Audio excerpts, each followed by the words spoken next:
ada dua orang berkonflik, kemudian ada yang harus menengahi. Yang menengahi adalah agama, kan begitu kan? Yang menengahi adalah agama. Nah persoalannya di dalam pandangan mata Lennon, agama itu adalah manusia. Agama itu adalah manusia, culture. Oke, sekarang saya akan bedah dari bahasanya dulu. Imagine there's no heaven. Easy if you try. No hell below us. Over the sunny sky. Imagine all the people staring all the world. You may say I'm a dreamer, but I'm not the only one. I hope someday you'll join us. And the world is wrong. Sekali lagi.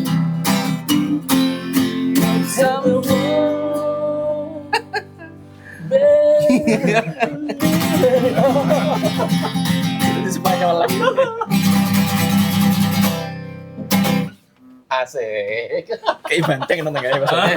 Tahu nggak ini yang nyanyi ini Bundir loh. Bunuh diri. Dibunuh apa bunuh diri sih? Bunuh diri. Dibunuh. Masa Jangan nanti dibunuh. Nanti diteliti dah. Iya, Nanti tabayun ke mati pokoknya. Dibunuh sama fansnya. Oh iya Dibunuh sama fans. Gara-gara ucapan The Beatles lebih terkenal daripada Tuhan. Oh iya betul. Oh, Ini ya. adalah Ini persoalannya di sini. ya. Ini Iya. grupnya ini namanya The Beatles. Inggris. dan dia menyombongkan dirinya. Liverpool. Tapi MU. Liverpool MU ya? Grupnya The Beatles, tetapi dia ketika menciptakan lagu itu sebagai Lennon sendiri, Iya, bukan sebagai grup. Iya, betul ya. Dan Nah, ini cerita tentang apa coba? coba sarah lagu Imagine menurut ChatGPT. LGBT kuno. iya, Ini Pak. ya. Pakai grok.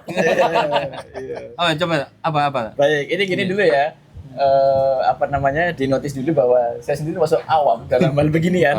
Tapi karena tadi diminta untuk ChatGPT, paling tidak kita tergambar. Oh, ternyata ada satu hazanah berpikir yang coba digulirkan oleh Lagu ini. mu'alif.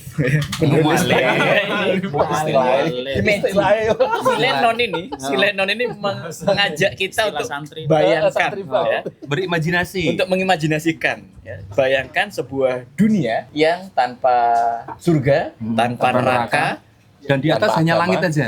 Bahkan tanpa negara. bahkan tanpa agama dan tanpa negara. Baiklah, kalau di sini tulisnya begini. Jadi ini adalah paradigma humanisme radikal dari John Lennon yang mengajarkan kita bahwa sebenarnya manusia itu tersekat-sekat oleh konstruksi sosial yang dibuatnya sendiri, Ya. yaitu sekat-sekat agama, sekat-sekat negara, sekat-sekat suku. Artinya dalam pandangan mereka agama itu adalah konstruk sosial kan? Iya, betul. Konstruksi sosial yang itu bisa dibikin. Ya.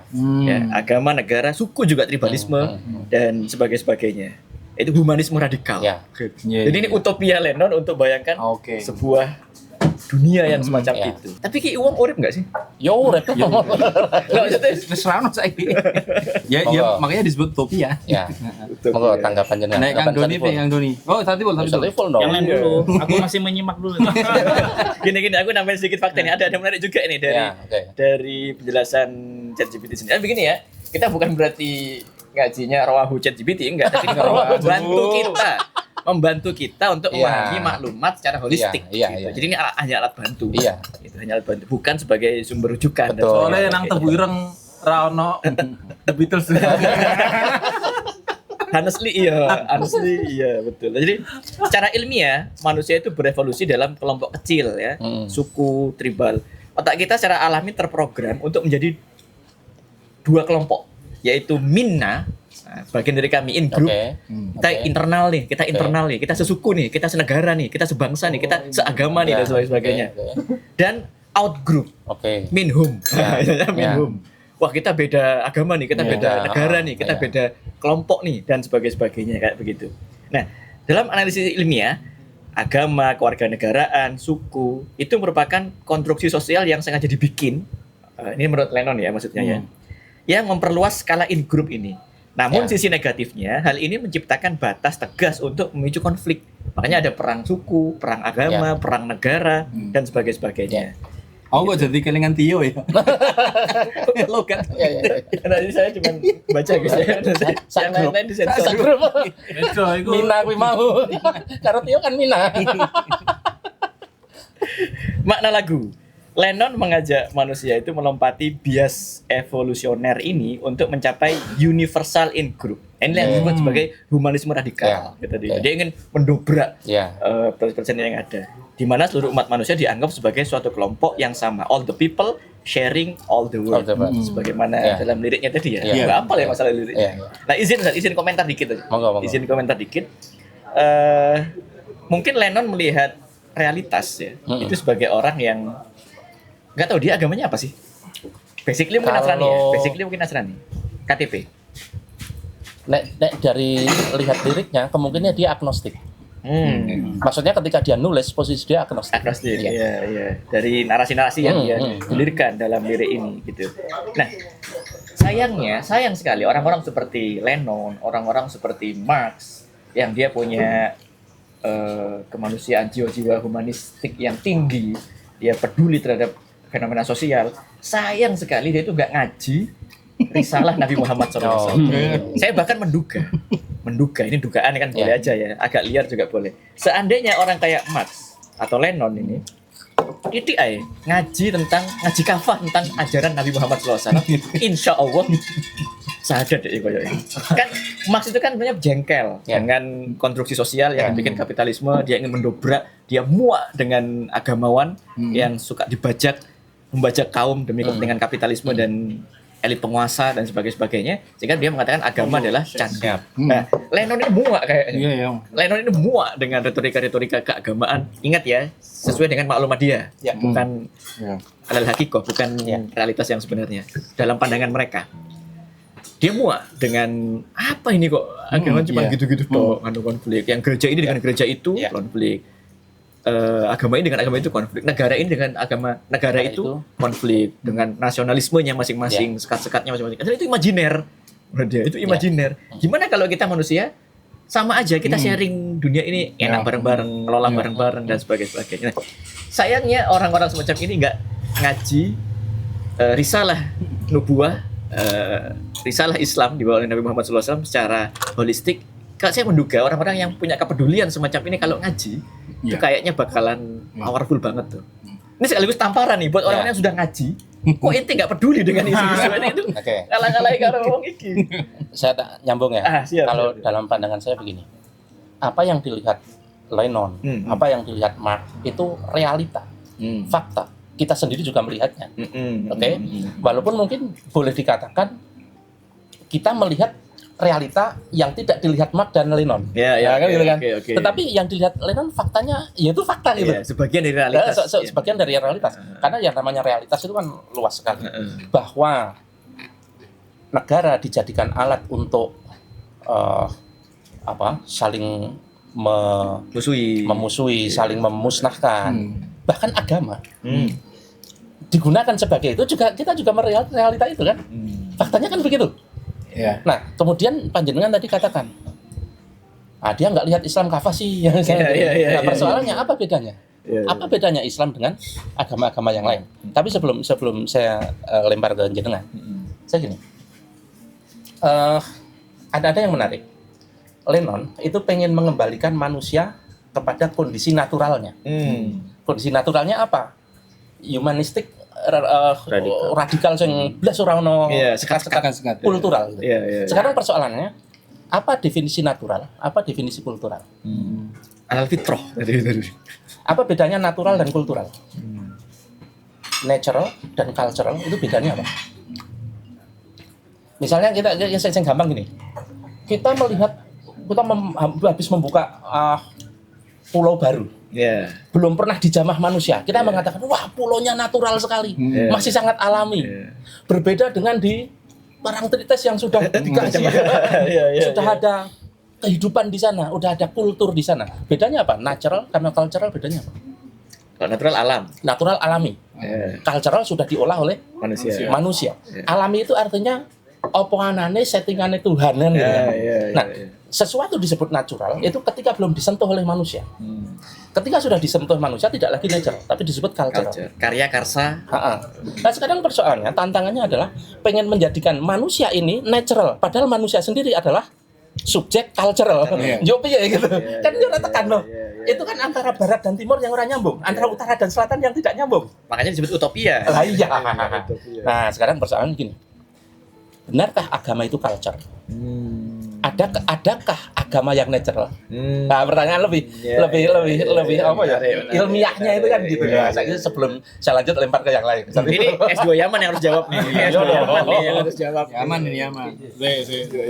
Piye. Tiap malam. Nyanyi saya Pak.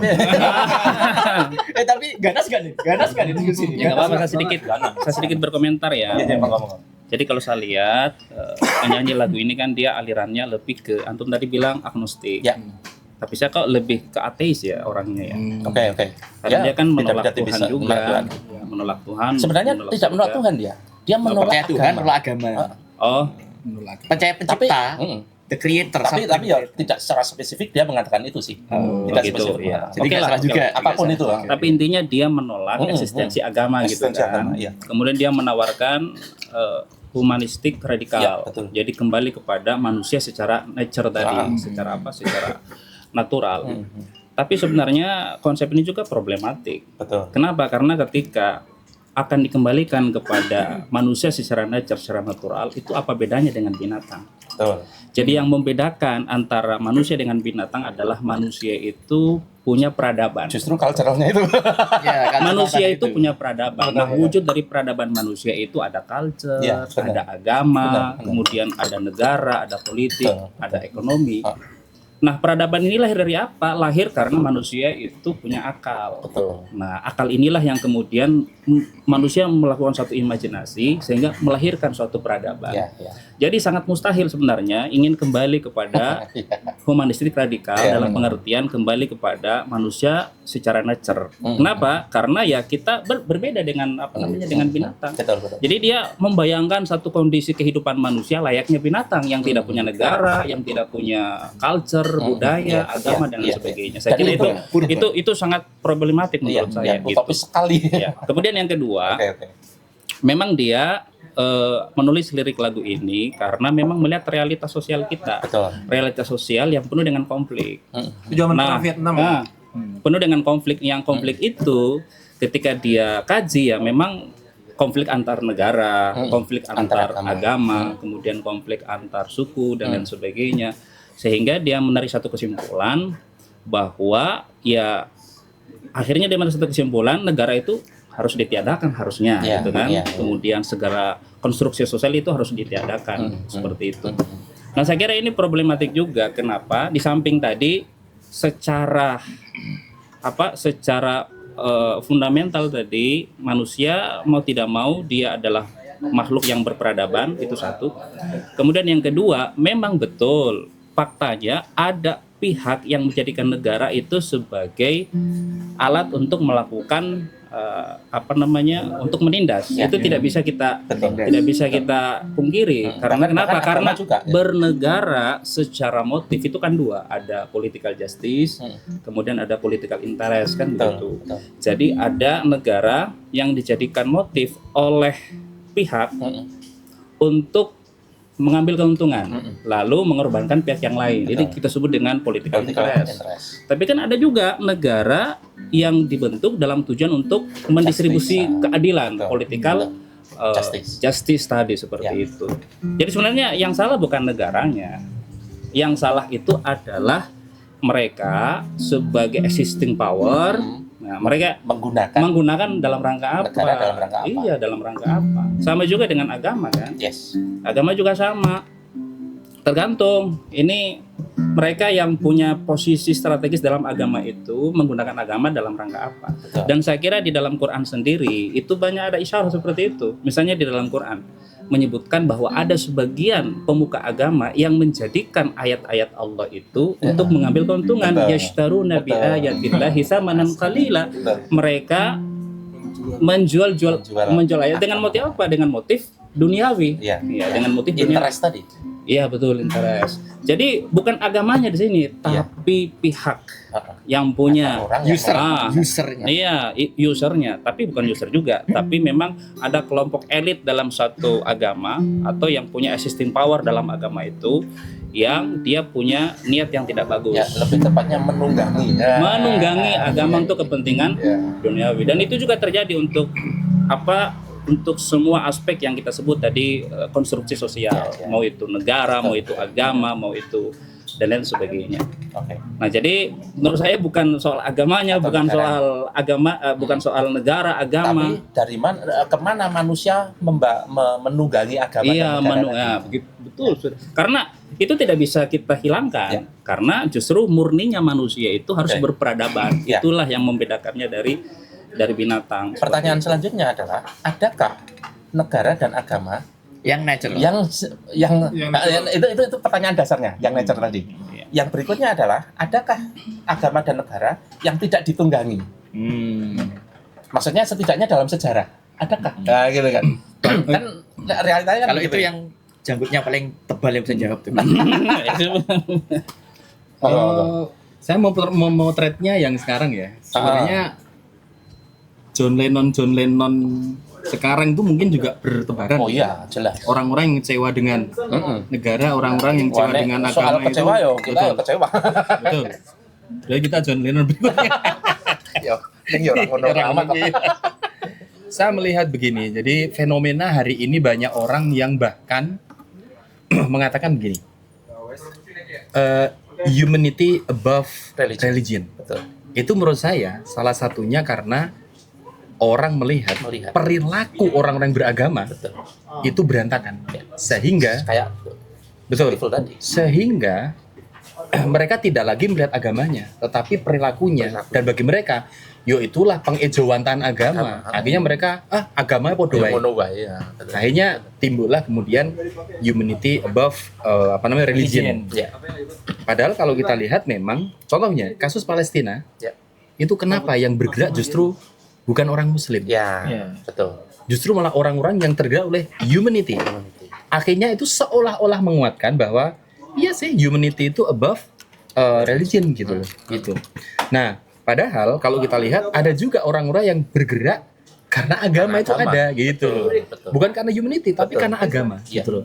Seperti misalnya orang-orang yang hari ini misalnya tidak ke Palestina sih misalnya, tetapi mereka nyumbang luar biasa karena mereka adalah saudaraku. Mereka mengatakan ini ikatan bukan ikatan darah tapi ikatan iman. Itu kan tentang agama. Tentang agama. Ya. Nah, saya jadi mikirnya gini. Saya khawatir zaman ini banyak orang-orang yang pada akhirnya anti agama karena melihat para pelakunya, para penganutnya itu berantakan. Perilaku orang beragama. Itu kalau kita balik logikanya, alangkah indahnya kalau setiap orang yang punya agama itu menjadi gerbang, cermin, pintu orang untuk masuk memahami kok keren ya agamanya. Kenapa? Karena perilakunya keren gitu. Nah, saya melihat di situ. Artinya, ya saya ini mungkin POV lain ya soalan lagu ini. Saya melihat bahwa ada PR besar bahwa ayo tunjukkan nek agama lo itu bisa membuat lo lebih bermanfaat. Bukan menindas gitu loh. Bukan kemudian tiba datang nyelupin air gitu, bukan begitu. Ada Mas Fier diundang juga. Wow. Hai. Sini dong, sini. Ayo. Dari tadi ngamati dari jauh. Ayo sini. Mas. Dari tadi ngamati dari jauh. Dari tadi gini. Ini kok kayaknya seru. Ayo, join. Dari tadi itu. Mas. Tarik, Mas. Lanjut. Sini. Jadi, nah, saya POV-nya secara itu ya, secara. Termasuk kemudian negara itu kan salah satu perwakilannya wajahnya adalah pejabat. Ya. Lah pejabat sekarang ngaku-ngakunya agama, sudahlah menjabat ngaku-ngakunya katakanlah ya label agama itu kuat, tetapi ternyata iya mungkin seperti yang disampaikan atau yang John Lennon, para pejabat yang punya agamanya kan nindas juga. Akhirnya apa? Semakin menguatkan bahwa sebenarnya agama dan negara itu hanya untuk kepentingan Bahkan sekarang ada agamawan-agamawan, tokoh-tokoh agama yang membenarkan kedoliman penguasa dengan taat opo lah gitu. Makan sabar tok. Ayo kan. Jadi nek aku kalau lihat seperti itu ya. Kayaknya kok Karl Marx ya ono bener bahwa agama itu candu. Loh, iki nggih candu. Artinya gini, agama ini disalahgunakan untuk jadi candu. Padahal sebenarnya untuk obat gitu. Tapi disalahgunakan untuk candu. Contoh gini, ketika misalnya gini, menempatkan agama dalam hal ini adalah pencipta yaitu Tuhan, itu sebagai sandaran seluruh problem. Itu yang bagi saya, iya sih kok menggunakan pencipta itu sebagai kayak melempar masalah. Contohnya nih, kemarin ada Apa dolar naik. Contoh, atau yang pesantren ambruk. Ya. Apa coba komentarnya? Yaitu takdir Allah. Lo kok tiba-tiba nyala Gusti Allah? Lo kan itu soalan arsitek ya. Nah, gitu loh. Milih besi ukuran piro itu Kayak gitu loh. Artinya agama itu sekarang bahkan menjadi pelarian untuk menyalahkan ya kesalahan manusia gitu. Melemparkan kesalahan manusia pada Allah. Nah itu loh, gitu loh. Ngeri banget. Nah itu maksudnya. Lo kok iso gitu. Itu kayaknya yang bisa menjawab ya. Yang cosplay Tuhan kayaknya. Cosplay Tuhan. Tapi ini bahasa ini sebentar, bahasa ini bahaya nggak sih? Bahasa ini bahaya. Kalau nggak sih? ada ring light taruh di atas. Apa? Ya, tapi ini perlu dijelasin dulu, perlu diberitahu dulu. Maksudnya bukan dalam arti yang sebenarnya, ya, maksudnya yang dianggap sebagai Tuhan gitu. Oke Mas. Ivan Almasih. Gimana ya? Jadi ya ini banyak banget soalnya. Banyak orang itu dulu teman-temanku yang awalnya itu Islami banget, sekarang itu menjauh. Karena apa? Karena ngelihat orang-orangnya itu. Makanya tadi kayak dikatain yang tadi jenengan bilang itu kan. Makanya kadang orang itu ya di teman-teman mahasiswa itu banyak yang organisasinya Islam tapi apa? Tapi misalkan sosialis atau apa ya kan? Ya. Mereka apa? Karena mereka nggak ngelihat bahwasanya Islam itu solusi. Makanya kan sekarang kita misalkan biasanya aku bilang gini, yang paling tahu apa ya, ngurus negara, ngurus tadi misalkan apa, itu kan ya yang pencipta kita kan. Nggak mungkin misalkan apa kita hidup tanpa aturan. Yang tahu misalkan saya bikin mesin roasting, yang tahu cara makainya, cara ngerawatnya, itu kan apa yang membuat kan. Makanya kalau saya jual, saya kasih apa? Saya kasih manual book. Sama yang paling tahu kita hidup apa ya?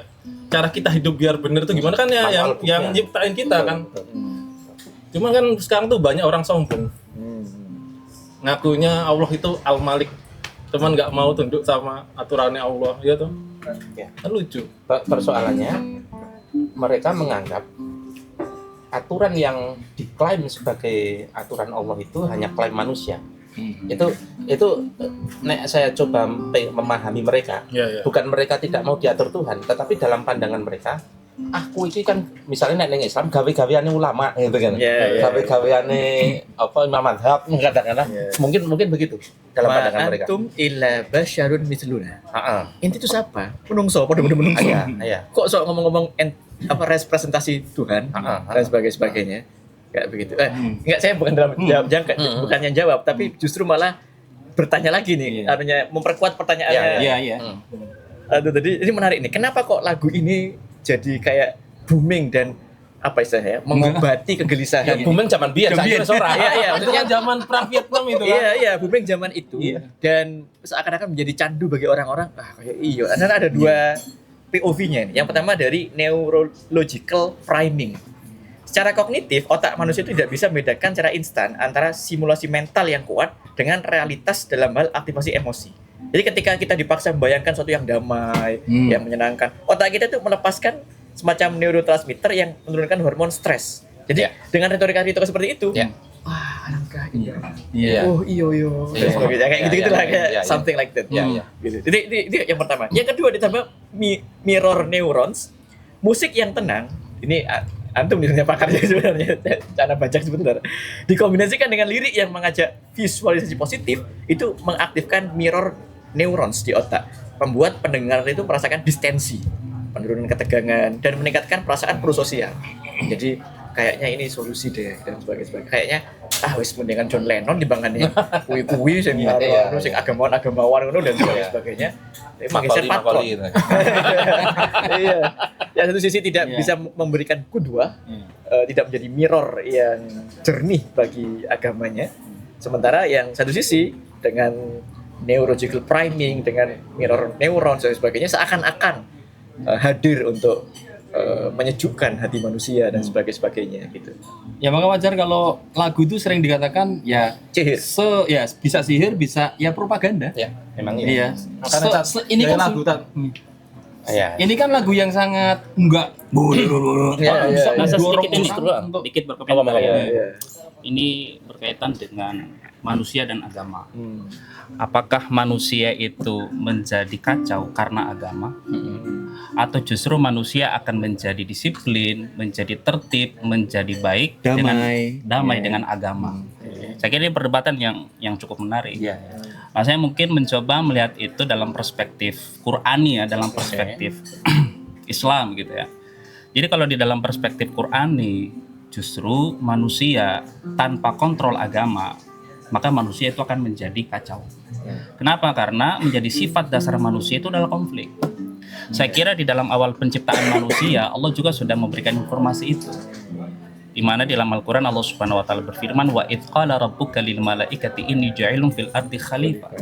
Sesungguhnya ingatlah ketika Tuhanmu berfirman kepada para malaikat, sesungguhnya aku akan menjadikan seorang khalifah di muka bumi, itu manusia. Nah, Dan malaikat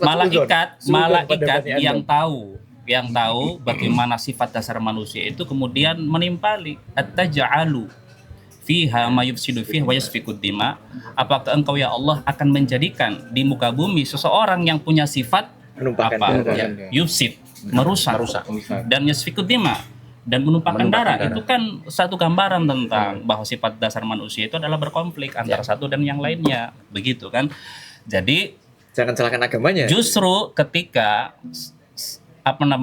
antroposentris, artinya kita memusatkan segalanya kepada manusia dan meniadakan agama, justru itu akan menjadi sumber munculnya konflik. Nah, justru agama datang untuk mendamaikan itu. Karena itu kan di dalam ayat berikutnya ketika Allah Subhanahu wa taala akhirnya mengusir Adam dan juga Bani Adam dari surga ke bumi, Allah katakan apa? Qul nahbitu minha jami'a.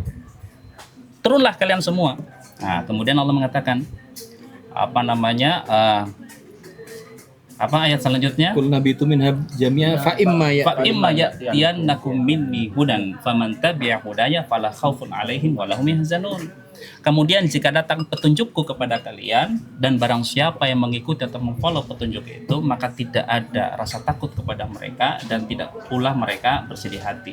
Itu satu suasana akibat dari tidak adanya konflik ketika manusia itu memfollow agama. Jadi saya kira ini sangat penting sekali menjadi fundament untuk kita pahami agama dan manusia. Hadirnya agama Untuk mendamaikan, untuk membuat manusia itu jadi baik, jadi disiplin. Justru ketika manusia itu tanpa agama, dia akan kembali kepada sifat dasar dia, berkonflik dan menumpahkan darah. Begitu. Nah, karena itu kan juga di dalam ayat yang lain, Allah Subhanahu wa taala menjelaskan tentang sifat dasar manusia. Innahu kana zaluman jahula. Manusia itu memiliki sifat dasar zalim, sangat zalim Dan bodoh. dan sangat bodoh. Zalim itu artinya dia harus diikat dong. Jahul itu artinya dia mesti diberi ilmu oleh sang pencipta, begitu. Jadi saya kira ini sangat penting sekali bahwa di dalam perspektif Qur'ani manusia itu agar bisa baik, agar bisa damai, agar bisa tidak menghasilkan kerusakan, maka dia harus tunduk kepada agama. Jadi begini, secara logika logika moral mungkin kita sebutnya ya. Ketika manusia itu berkonflik, ya kan? Ketika manusia itu berkonflik, pertanyaannya siapa yang jadi penengah? Ya kan? Ya. Misalnya A dan B, ya kan? Berkonflik. Terus siapa yang logik untuk menjadi penengah? Kalau ujung-ujungnya menjadi penengah adalah sesama manusia, ya nggak bisa. Hukum rimba, siapa yang kuat itu yang nggak akan bisa. Karena itu harus ada penengah yang benar-benar itu bisa mendamaikan semuanya. Siapa dia? Sang Pencipta. Nah, persoalannya di sini. Saya masuk ya. Saya masuk. Persoalannya di sini.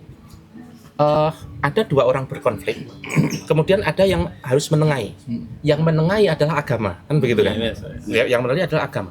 Nah, persoalannya di dalam pandangan mata Lennon, agama itu adalah manusia. Agama itu adalah manusia, culture. Oke, sekarang saya akan bedah dari bahasanya dulu. Agama itu dari bahasa Sanskerta. Artinya apa? Tradisi. Tradisi itu yang saya katakan tadi, culture, bukan nature. Nah, persoalannya, benarkah agama itu culture, produk manusia, atau nature, produk Tuhan? Nah, kalau kita lihat, ada nggak agama-agama yang itu produk manusia? Banyak dong. Ada. Banyak dong. Banget. Bisa disebutin lah. Boleh dikatakan semua agama buatan manusia. Lihat aja cara ibadahnya, konsep akidahnya, dan lain sebagainya. Pertanyaannya adalah, adakah benar-benar agama yang bukan buatan manusia? Itulah yang harus kita yang asli dari Tuhan. Ya, yang asli. Sangat menarik sekali. Jadi memang dalam perspektif Lennon tadi, ya susah juga agama akan menjadi penengah kalau agama dipandang sebagai produk manusia juga yang tidak lepas dari kepentingan, kan begitu. Tadi kan kita sudah membuat satu semacam premis ataupun satu kesimpulan bahwa manusia itu untuk mereda konflik harus ada penengahnya. Nah, penengahnya itu adalah pihak yang tidak punya kepentingan. Yang tidak punya kepentingan, dan secara logika moral yang tidak punya kepentingan itu yang pencipta harusnya. Nah, yang menjadi pertanyaan adalah, apa agama yang itu benar-benar otentik datang dari sang pencipta yang dia tidak punya kepentingan apapun terhadap kehidupan manusia? Ikuti episode berikutnya. Itu yang harus ada bener. Tapi secara logika moralnya harus begitu, karena kalau